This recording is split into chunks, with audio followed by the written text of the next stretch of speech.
Hello everyone, Johnny Hurricane here from GamersHeroes.com, and today we are going to be going over just why Paper Mario refuses to give us a turn-based combat system. Let's get started. Alright, so this is obviously coming off the heels of Paper Mario the Origami King, which I've just about wrapped up. I don't know, it's probably about 25-ish hours, maybe 30 if you're really pushing it, but point being, the combat system in that game is not what you want. It's, let's just go ahead and break it down. So, you don't get experience, instead you get coins, which the game inflates the economy so much it doesn't matter. At most times I had over 10,000, 15,000 coins. And, well, what do you spend coins on? Either accessories or items for combat.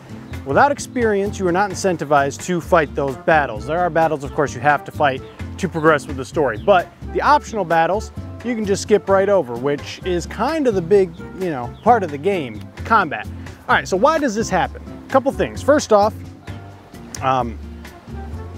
so there was, it wasn't that long ago actually, they used to make these games for the 3DS. They were Mario and Luigi Saga, like the RPG Saga, and those were turn-based. I think there was 3 or 4 of them or something like that. And they even had one where Paper Mario joined them. I don't remember what it was called. That was the last one I played though. And those were turn-based RPGs, which sold fine. Man, the waves are just blasting right on into the shore there. But those are turn-based RPGs that did fine. Well, I say they did fine. Last thing I heard about that company is they were going bankrupt. But I bring this up because the Paper Mario team has a reason not to directly do turn-based RPG mechanic combat, because they already have a company within Nintendo doing that for a similar type of game, right? So that's one of the things. In your brain, like, all right, well, I don't want to copy what they're doing. And apparently, if they're going bankrupt, apparently not doing it very well. So there is that. So instead you get this kind of circle puzzle. It's basically puzzle combat. And the thing is, they don't even fully commit to the combat. All right, there's a few minor combat spoilers going on here, but here's how it goes. When you get enough toads, you can hold the X button down. It does cost you 1,000 coins, and the game will automatically make it so they are lined up the perfect position. You can do your combat that way.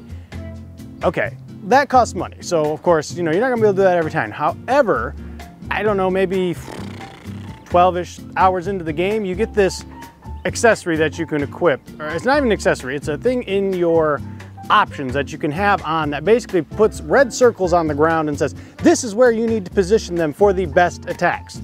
The game is at that point basically telling you how to do it because they know you're so freaking burnt out on the mechanic. So if you're the developer and you're putting this in and you yourself are so burnt out, why not just do turn-based? Okay, well, here's the next part.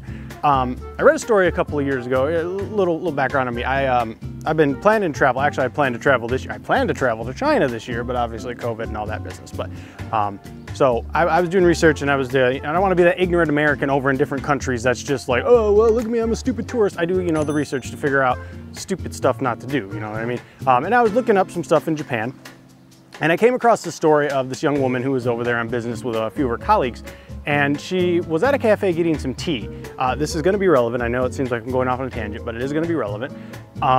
She was getting some tea, and I can't remember exactly what she wanted with her tea. It was either honey or milk or something. She wanted something that was not necessarily common, but not uncommon for her tea. And when she asked the person that was giving the tea, the manager, the cafe, whatever, the waitress or whatever, they were like, oh, no, you don't want honey for your tea. No, you don't want honey for your, no, we don't do that. You don't want honey for your, basically they were telling her, no, why are you questioning me?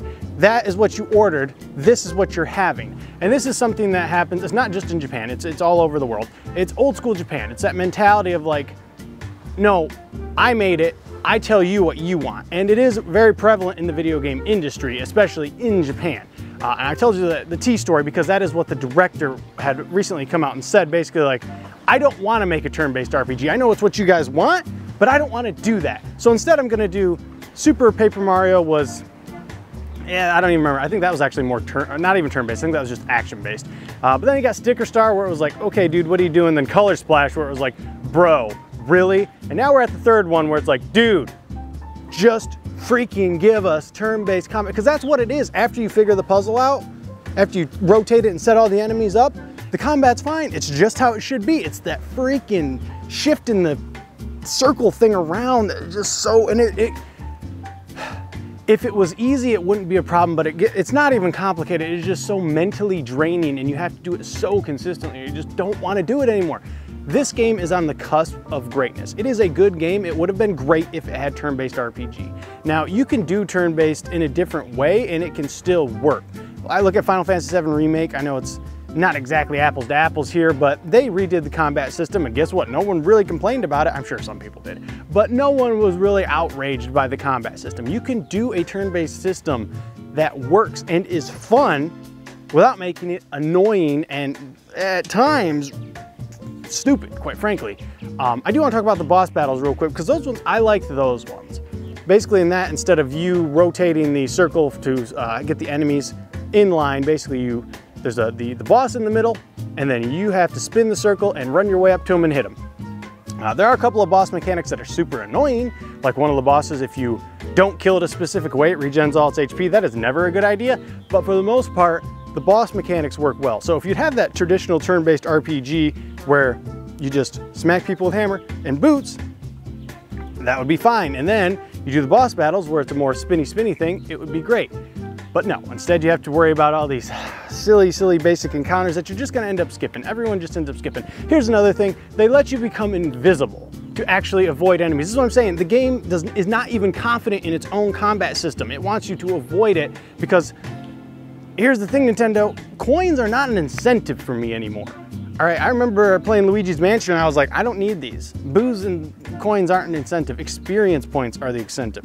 I need to level up. I need to progress my character. I need to progress them in a way that I feel like I am actually progressing them, not in a way that you are forcing me to progress by buying these specific accessories through coins and things like that. So what's gonna happen? Well, most likely this is going to sell the best of all the Paper Mario series. The Color Splash, I don't know how Color Splash didn't send a shockwave through them to fix the combat, because I think that one didn't even sell 1 million copies. However, the Thousand Year Door, I believe, is the highest selling, and that's not even that much. I think it's like over 4 million or something, which on a GameCube, it's actually pretty good. But here's the thing about the Switch. Everything's selling so well, and it's a drought currently. You either got Ghost of Tsushima, which you need a PlayStation 4 for, or you got Paper Mario the Origami King tonight, and it's gonna sell well. That's the thing. If you look at all the reviews, every single one of those freaking reviews, guess what they all slate? Combat. Guess what they all slated in Paper Mario Color Splash? Combat. Probably the same thing for Sticker Star. I don't even know. Combat. Why? It's because they are telling you what you want to do. They know better than you. That's what they think anyways. They don't, but as I said, it's most likely going to be the best selling Paper Mario, which means we're not going to get any change. Third strike, you're out type of deal. This, yeah, it's not gonna happen. So yeah, that's a couple things. They had originally started doing it because of the whole Mario and Luigi Superstar Saga thing, where those were turn-based RPGs, and then they just kind of kept going with it. And now he's kind of in, it's not a good mentality to have, but he's entrenched in this view of the director, or the game director, or creative director, whoever is in charge of the combat, the guy who came out and said it. He's entrenched in this opinion of, he's been backed into a corner by fans by telling him that his combat system sucks, and he just doesn't want to hear it. He doesn't want to hear it. He believes it's great. He believes, you have to believe your product's great, right? And so that's why we're stuck with the spinny circle puzzle combat thing instead of just giving us a turn-based RPG where we hit stuff with hammers and jump on top of them, because when you hit them with the hammer, when you do the charge and smash, feels good. When you do the boop, boop, boop, boop, and you get excellent, it feels good. When you block an attack, it feels good. The mechanics are there. Just remove the freaking puzzle thing and it would have been great.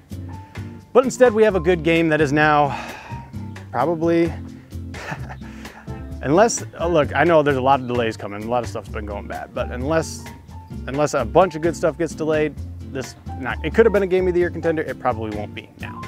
But anyways, that'll do it for me. If you liked what you saw and got what you needed, like, comment, subscribe. See you guys in the next video.